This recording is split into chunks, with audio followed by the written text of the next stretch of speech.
We've partnered with Bethesda Game Studios to build a filming model of the Frontier ship from their upcoming game, Starfield. I couldn't be more excited for this project. It's a celebration of the exact kind of practical effects filmmaking I'm obsessed with and that we all love. Follow along over the coming weeks as the tested team and I embark on a scale miniature build that combines the latest fabrication technologies with my favorite old school model making techniques. Let's dive in.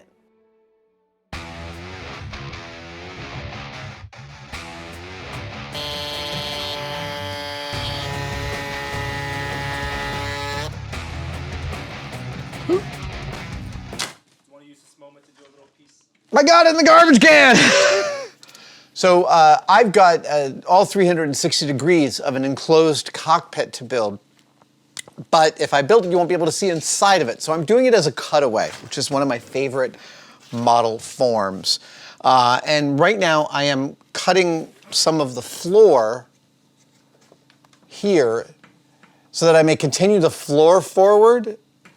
I like a cutaway, but I also like a cutaway to draw me into a space, and half of the floor isn't enough. So I'm completing the floor, bringing it out this way, and when I get the front part there, I'll complete that, and that should give me a nice surround and let you feel like it's a real environment.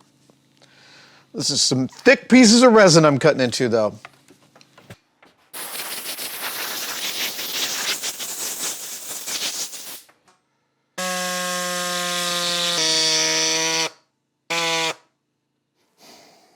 In a model like this, to me, the front detail is really important. It can't be wonky. So I may chuck this into my mill and just do some cleanup on this. Yeah, I think that's exactly what I'm gonna do.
Piece. Oh, nice! It might be a little tacky in places, but I think you're pretty good to go. That's great. Yeah. Well, I'm cutting it out. I'm cutting it to shreds. Yeah.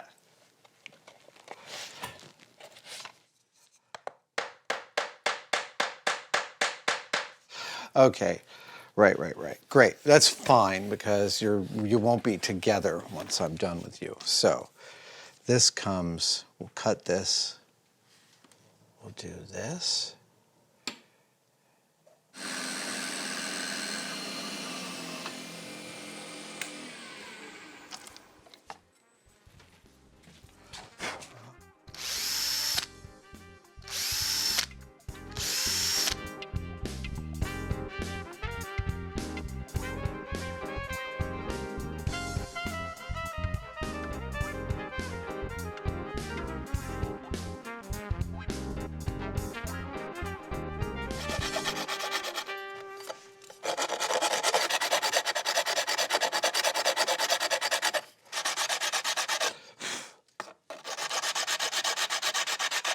Well, I am almost, there's my cutaway.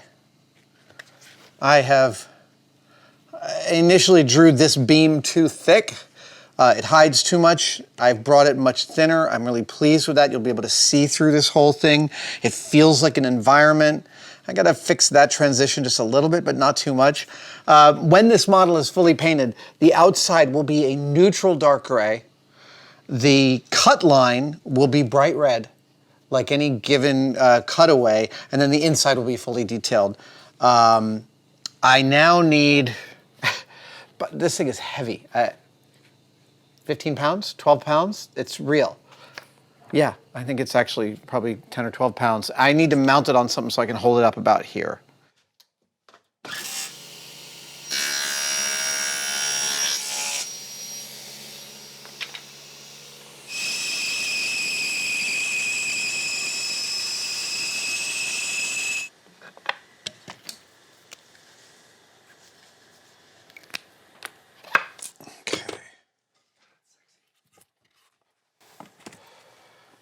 Lovely. See that? Yeah,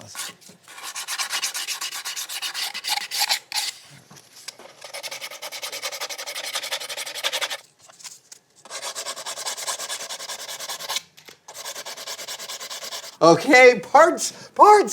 Dude, cockpit parts. Yes. Okay, but we're not talking about parts, we're talking about lighting parts. Mel, where are we at with electronics? Okay, so I was looking into at the interior video walkthrough, and it looks like we have like a bunch of different segments of the interior cockpit that we can use for lighting. So I've matched them up with the CAD file and worked with Daryl on like sort of setting placement holds on the different areas. So here you can see where we've decided to sort of predeterminedly place the lights. So you've pre-modeled so that you can slip in LEDs in here and get diffused light instruments out of that? Yeah, this is That's the hope brilliant. and dream. So That is super cool. I love that you have been thinking about it since before this was even fully modeled. yes. And That so is fantastic. we're hoping to use micro LEDs for this. Oh, I love these! Oh my God, these are like the 3-volt ones, right? Yes. So I just ordered a complete set in every color I could find. What? Awesome. Here is the 3-volt yellows and the blues. And these guys are coming from Amazon with proper resistors for every voltage, 3, 5, 6, 9, 12, 24. Nice. So yeah, I love these things. Yeah, they're great. They seem very portable. We can put them everywhere, like Yep. all over the cockpit. So very All right, I excited see about you've got that. one there. Oh man. Okay, and so these are we're gonna have multiple power systems in there, or multiple distros of some voltages. Yeah, so like we're running off of basically 12 volts coming in, and then it'll be tapered down to being around, say, like 9-ish. Mm-hmm. And so and that is just so we can actually control the brightness. So Right, we'll right. have abilities to like lower the brightness or raise it depending for the interior. There's an entirely separate idea for the circuit for the exterior just because we have thrusters and we want to do some cool thruster animation and stuff like that. And so Building like pulsing light animation into the circuit. Exactly. Because it's a spaceship. We should have some cool animations for it. Totally. So yeah, these are the side thrusters. I was thinking about using these sort of high-powered 1 watt. spotlights? These little spotlights. They're great because they have like this nice dome on the top that gives it a sort of a wider spread. So I've got here a smoke machine. Oh, sick. So you can see how the columnar light out of that looks in smoke, because I think that's how we might get some engine carrier, like some carried engine look in the on set. Oh, that'd be amazing. So you can borrow that. Yes. Okay. Yes. Smokes. What other lights are you guys working on here? Yeah, so we have the various colors. So the warm light would be for the side thrusters, and so for them to shoot down. We also have like this sort of kind of almost yellowish orange, which is I'm going to be using a more yellow tone LED. Okay. And then the hull itself is got this nice like red. Yeah. And so we're going to have like some ambient glowing red lights Nice. for it. Yeah. This is awesome. Do you have any plans for lighting the screens? Are we going to put like a diffusion behind there? I believe that's the plan. So ideally it could be something like these guys, if we can fit them. These are like tiny TVs. Actual screens? It would be really cool. It would be really cool. I'm hoping we can. We have to sort of determine if the screens are large enough to make this work. But How many of those do we have? We have 2 of them, and they would be ideal for like possibly the side. There's Yeah, like yeah. 2 side monitors, and they're kind of cute because you just turn them on, No and way that I already have actually like works. a little tiny display. Mel, Yeah, it'd be cute. holy cow! This is like what I dreamed about when I was 11, 12 years old making models. One thing I'm curious about is have you actually written out a wiring diagram? Oh yes, Yeah. I'm starting to like compile. It's going to be a ton of LEDs Yeah. and different sections of it, and so I've been sort of categorizing and like starting to design the actual circuit for both of these. So this will be a little bit more simplified, This seeing is a that cockpit. we don't need like say a microcontroller for this. It'll be Right, just right. standard lights. This will have like a microcontroller and a whole elaborate switching system. Heard from the Valley that we're doing some cool stuff with motion control, and so it'd be really awesome to have the robot potentially trigger the thrusters. Oh, wow. And so I'm gonna try to incorporate both a manual option as well as something for the robot to control for our shoot. So have you done your experimentation with the columnar light and engine looks and stuff like that yet? Yes, I've done a little bit. I'm just playing around with. Basically, Sean has given me some of the 3D prints for me to like just see how it would shine. I think adding the smoke would be really useful. I think the smoke is useful for its carried profile. I would play around too with some weird diffusers. Like I may have some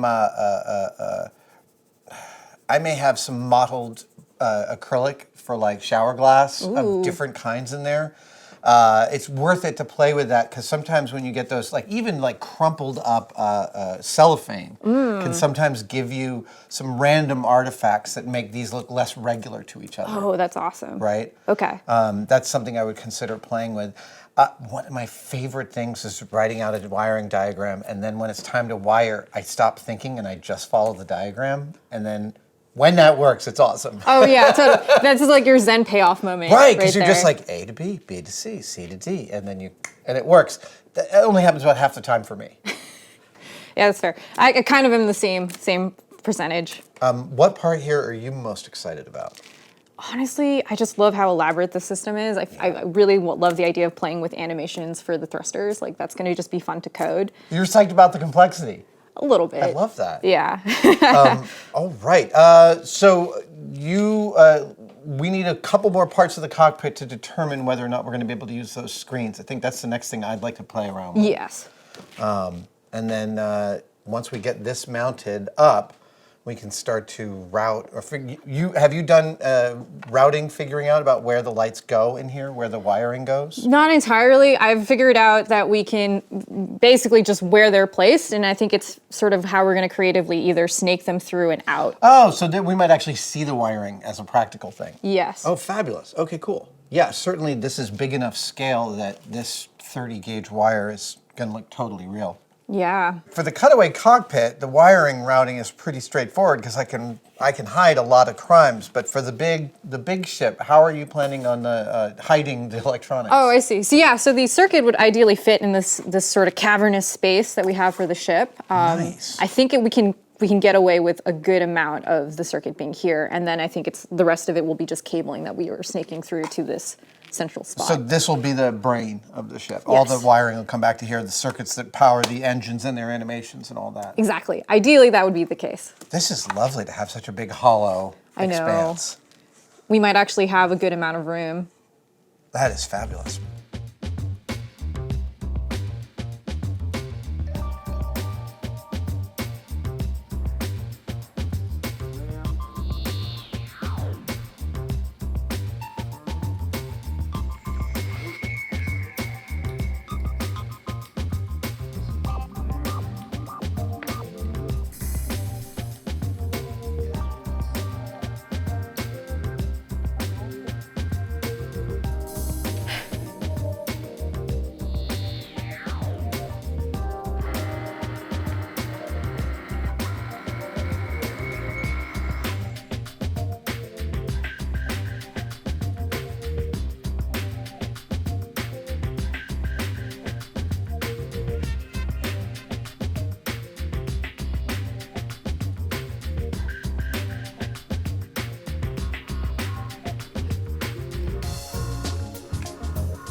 We're into the scratch building part. Yes. It's just to be clear for the audience, there's so much being digitally printed here, but there are still some elements that are going to make more sense for us to scratch build. And that, in this case, is this ramp with all this fine railing. Oh yes, but actually one of the great things about having the digital model is that we can then use that to our advantage for the scratch build. So we can take that and get the parts we need from it. So these are one-to-one elevations of the various pieces on the side.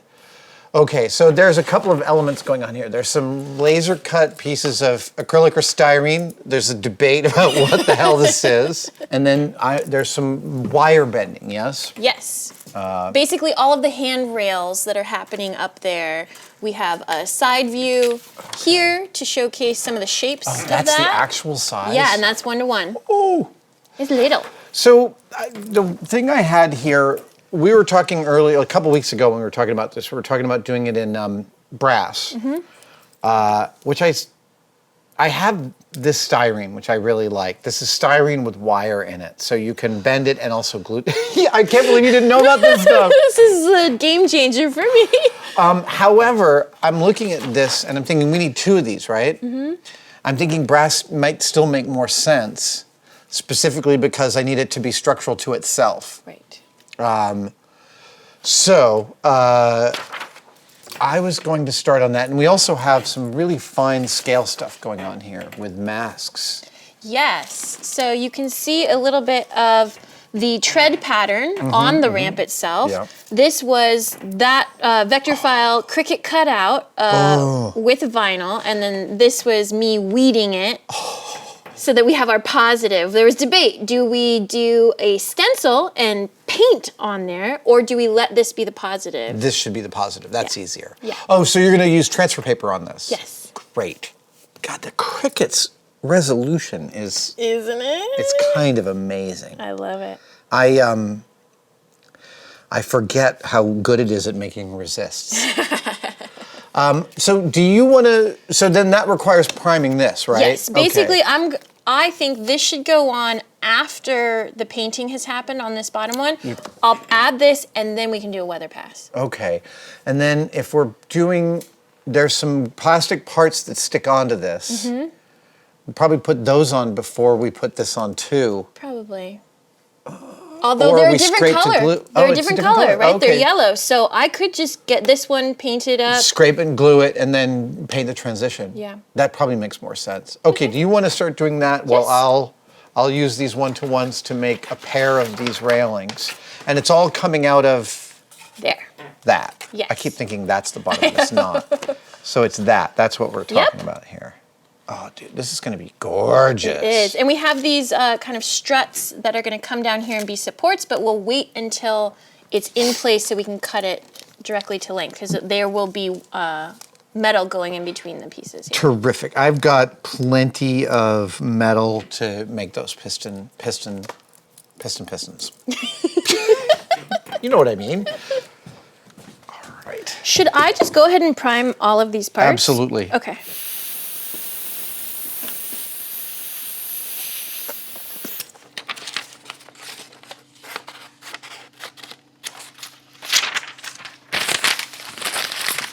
This is great.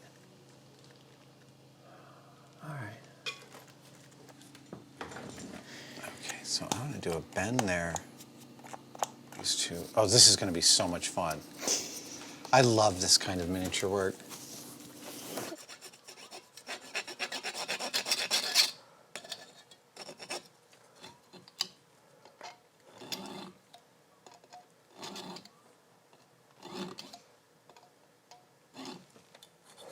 Okay, I think I'm going to do a little bit more. So when people wonder what actual model making is like as a living, it's this. It's 2 people working side by side super quietly on tiny shit. And every now and then, you'll share crazy stories from your past. Is that about right? 100%. The really nice thing about it is you're in a room with other people, so when you really bone something, you've got a lot of people to commiserate with. Like, because no one's going to give you a lot of, like, it's not a, model making isn't a profession where everyone's like, you idiot.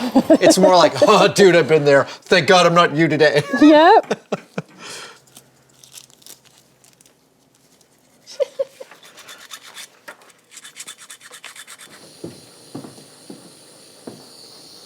So because I've got here a main railing piece, this part that goes slant across and then right angle down, I want to make that the main strut, and I want to do it out of this square stock that I have.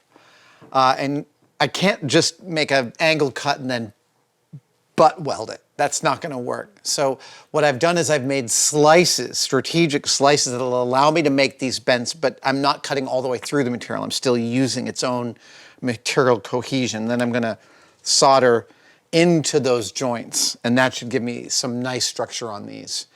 Making something this small, your odds of harming it are high, even as you're building it. So I'm just trying to make it kind of structurally sound.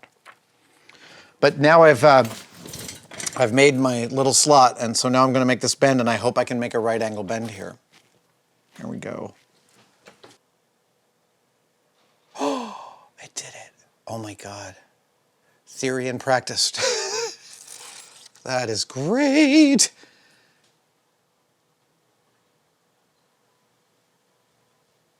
Oh, Deuteronomy. I'm so happy about that. That's great. Okay, cool.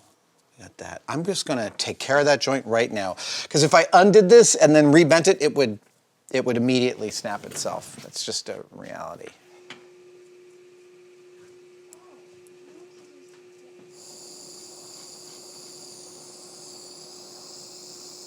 Oh, that's perfect. That's a nice, strong 90-degree joint.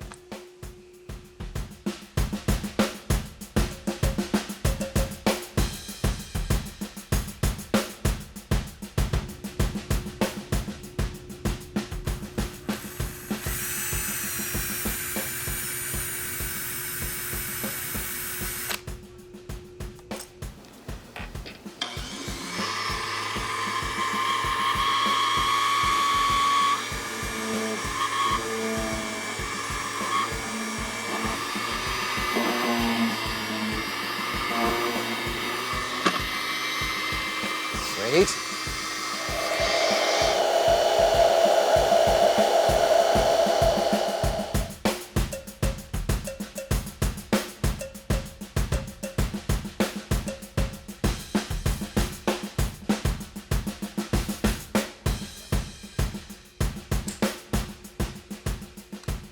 And then this puppy will come up. Yeah, that is close enough. Okay.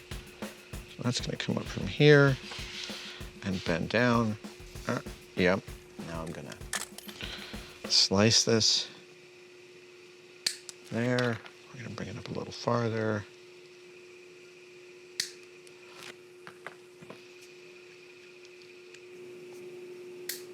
I'm really digging these flush cutters.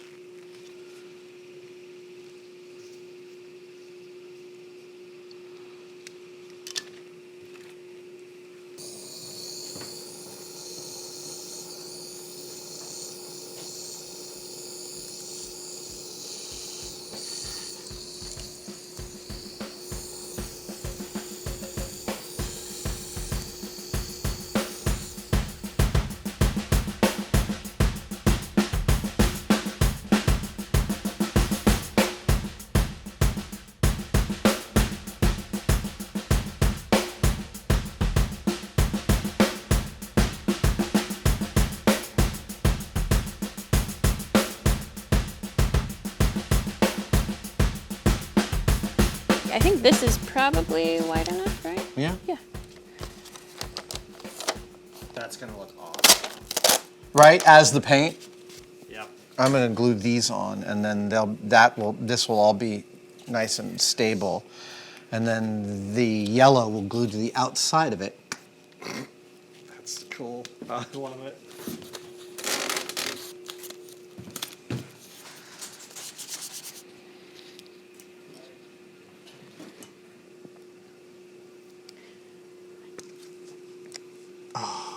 All right, come on. Last bits.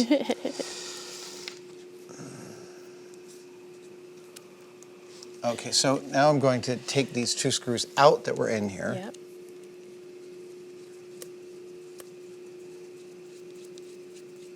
I'm just gonna kind of guess here where my starting is.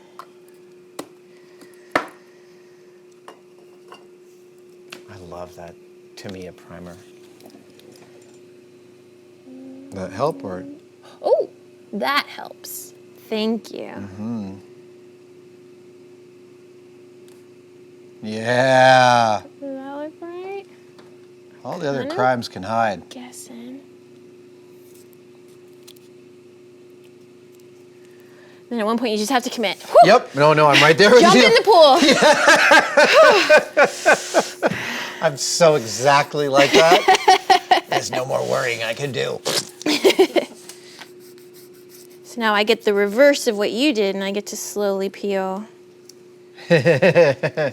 Although the vinyl sticks better than this one did, so.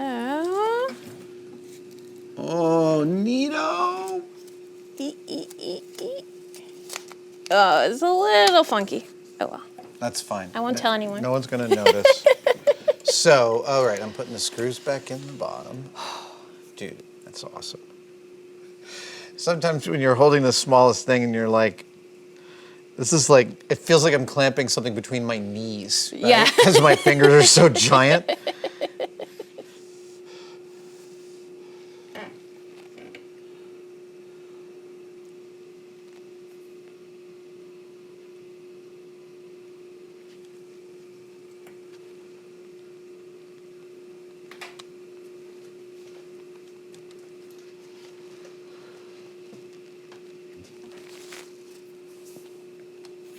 That's all. Oh, and these can go in, can't they? Yeah. They're dry. Yeah.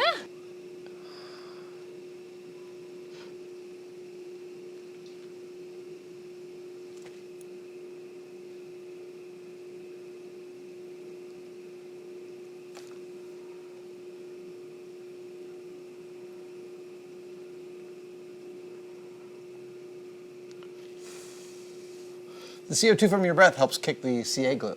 Does it? It does. I mean, I've definitely blown on it. I just didn't know if it was legitimately Yeah. helping. No, it's totally legit. All right. Oh my God, thin crazy glue is so terrifying. So the reason I'm saying that thin CA glue is terrifying is because it's so thin, it can run almost under any circumstances. And if you touch it wrong, I'm holding this wrong, so I have to rejigger my hold. And so if you touch it wrong, it'll stick to you and to everything else in the world. And then it won't let go. It's, yeah. But under certain circumstances, there is nothing that will get you where you want to go faster. I love thin CA glue. I hate thin CA glue. Both are true. Woo-wee!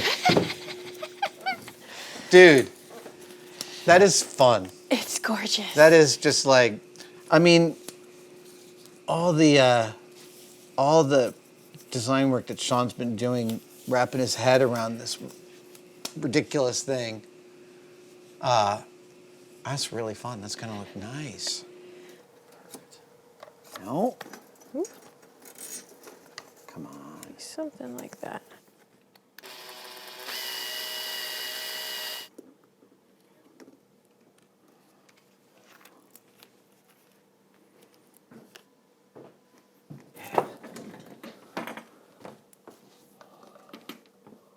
You come up in there. Look at that. That's great. Okay.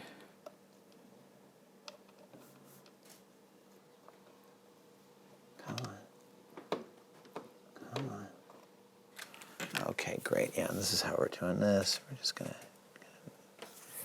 So I pulled out 3 brushes for this weathering. A small one for actually attaching, putting in the paint. But there's always a reason to save your sort of big, crappy brushes that get caked with a lot of stuff, because they're really great for sort of randomly moving weathering around. And I'm using it right now to get me some nice oily business up here where this thing is leaving the ship. And it just allows me to kind of go in and sort of sculpt the light of the weathering. Oh, I'm really happy with how this is going.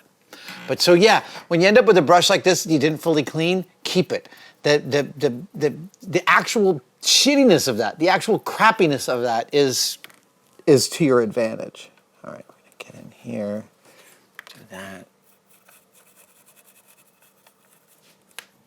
All right, there'll be a final pass over there. So I'm gonna move on to the other side. I'm happy with that.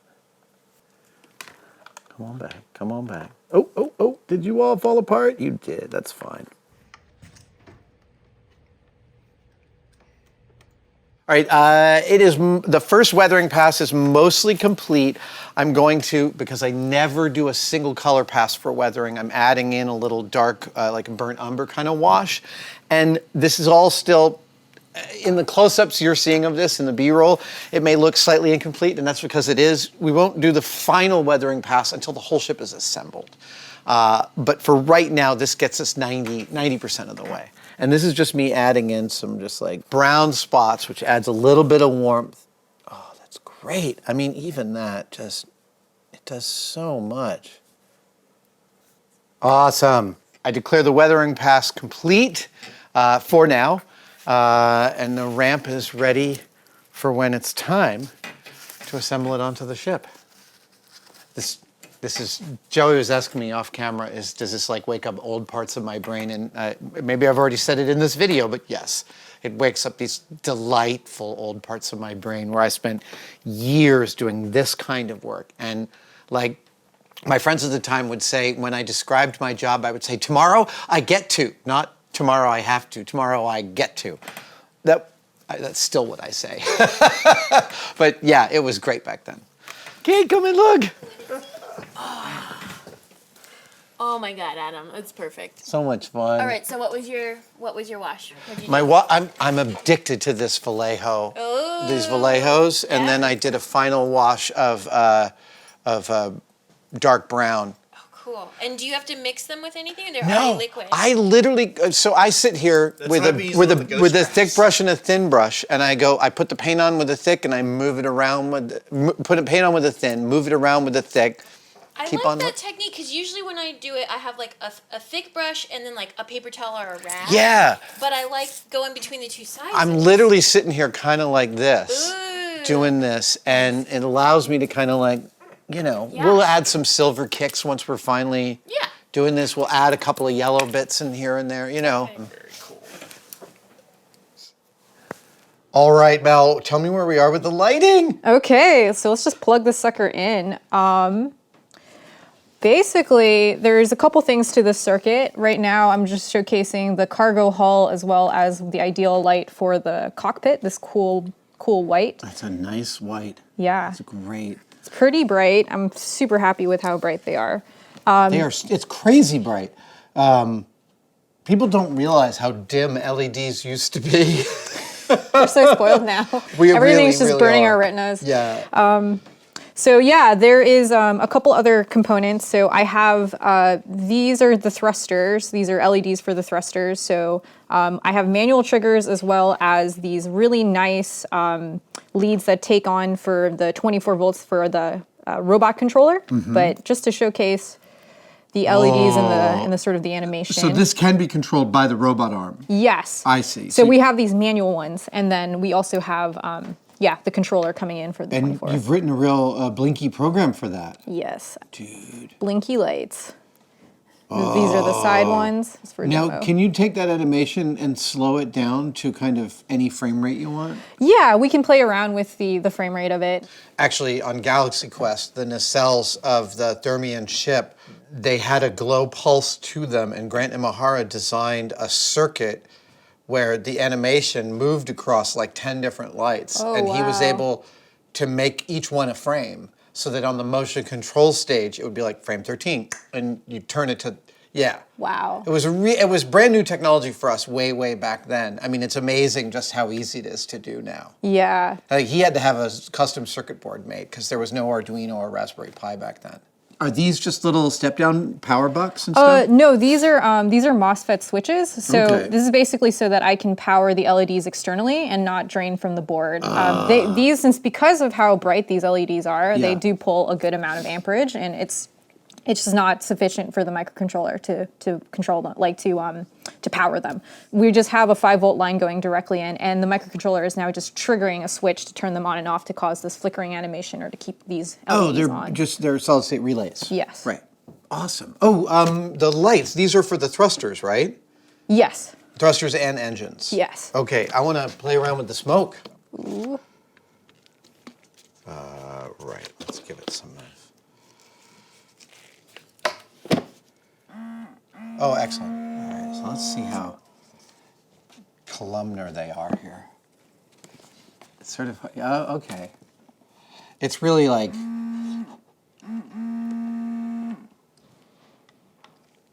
so yeah, it's not shooting out like a column.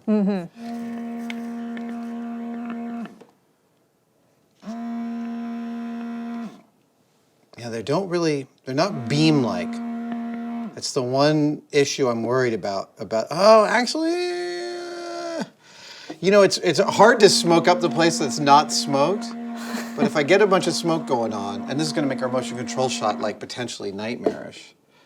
But like, I am starting to get a little bit of.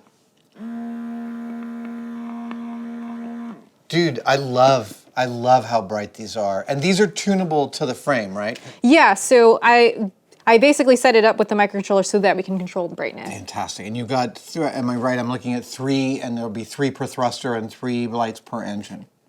Yeah. So for this, so for the back engines, there'd be 6 in total of these LEDs, and then this will be about 12 for Gotcha. each thruster, which is about 4.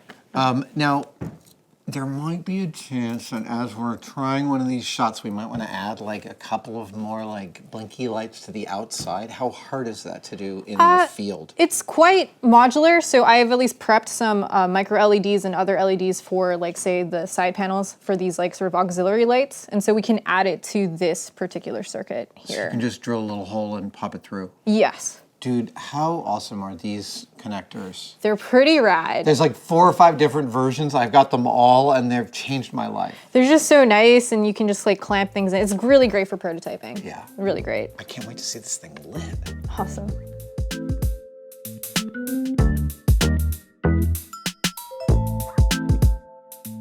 Follow along in the coming weeks as the tested team and I continue our work on these models, scratch building, lighting, painting, detailing, and prepping these miniatures for filming. Thanks to Bethesda Game Studios for partnering with us on this project and inviting us to play in their new universe. Starfield launches on Xbox Series X, S, PC, and Game Pass on September 6, 2023, and is rated M for mature. You can find details below or visit www.starfieldgame.com to learn more.